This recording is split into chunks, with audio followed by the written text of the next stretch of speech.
একজন প্রবাসী, যে কোনো একজন বিদেশিকে একবার জিজ্ঞাসা করো, ছেলেরা জিজ্ঞাসা করো একজন প্রবাসীকে যে টাকাটা জমাইতে কি পরিমাণ কষ্ট, কলজাটা মাটিত লাগিয়া।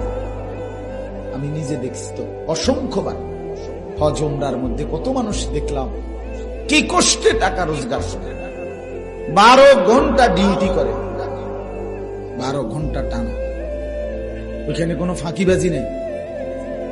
12 ঘন্টা ডিউটির পরে হোটেলের নিচে, বিল্ডিং এর নিচে, আন্ডারগ্রাউন্ডে একটা রুমে 12 জন 14 জন একটা সাদ্দুর বিছাইয়া মাটিত শুয়ে, নিজেরা রাইন্দা খায়, নিজের জামা কাপড় নিজেরা ধোয়, একটা ট্যাবলেট।